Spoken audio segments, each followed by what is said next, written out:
So this guy from the longest ballot was interviewed by Rose Barton not too long ago. I guess it was today.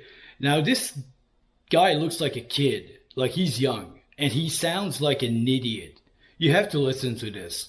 And by the way, right now there's more than 134 people that are registered as candidates in the riding that Pierre Poilievre is trying to win to get back his seat in Parliament. But take a look at this interview. What made you decide to get involved in the longest ballot protest movement? Well, ever since I was a teenager watching the elections happen on election night and seeing all the numbers tally up, I've been really seeing a discrepancy between the number of votes and the amount of seats that are attributed in the parliament. And I think that's something we have to fight for because our current electoral system is a massive conflict of interest, where the parties in power control the way our votes are tallied up. Okay, so in order to do that, part of this movement is putting lots of names on the ballot, which is the case for LaSalle-Verdun tomorrow, and your name is one of them. Is that right? That is correct. And how do you feel about that? Well, it's actually been really amazing talking to people about electoral reform because it's an issue that doesn't come up too often. It's not intuitive for people to think about the way votes are tallied up in elections. And I believe that the longest ballot committee is a great way to actually gain the attention for the cause because otherwise nothing would happen. This is the first time in many years that we're seeing this become sort of a mainstream issue. And I think that's beautiful.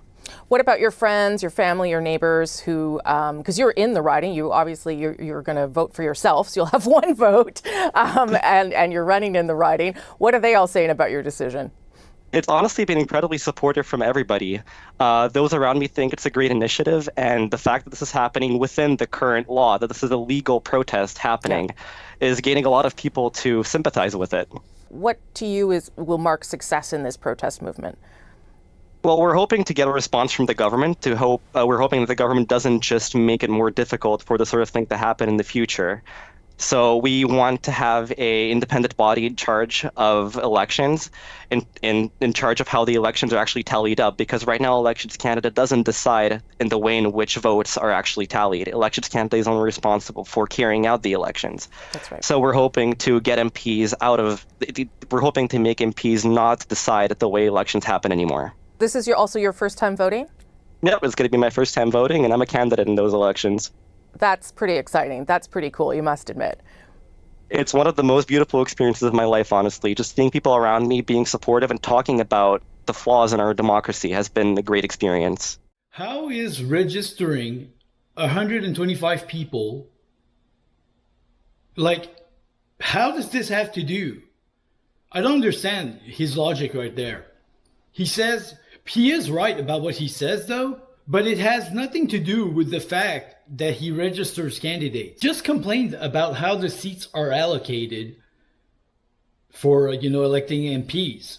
He is right that I do think that certain places like in Montreal, there are ridings in Montreal that only have 25,000 to 17,000 people living there, and it counts as one seat, while other big cities like Gatineau has one seat and 30 times the population of certain ridings. This shouldn't be, and I don't understand why they do that. I have no idea, and it looks like it's to advantage the Liberals because it's what it does. That's not a good way anyways to push for electoral reform. You're not even an MP.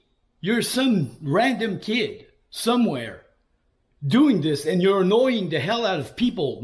You're not annoying the Liberals. They don't give a crap that you do that in Pierre Poilievre's riding. They don't care. They're doing this all over the place, and he thinks he's bringing good attention to this. And he says that some people in his family think it's a good idea, or some people in his entourage, like his friends. Whoever told you that should get slapped in the head. Seriously, whoever told you that just said that to be nice. It's not a good idea. It's actually stupid. I'm going to leave it at that. Subscribe to the channel if you're new here. Thanks for watching.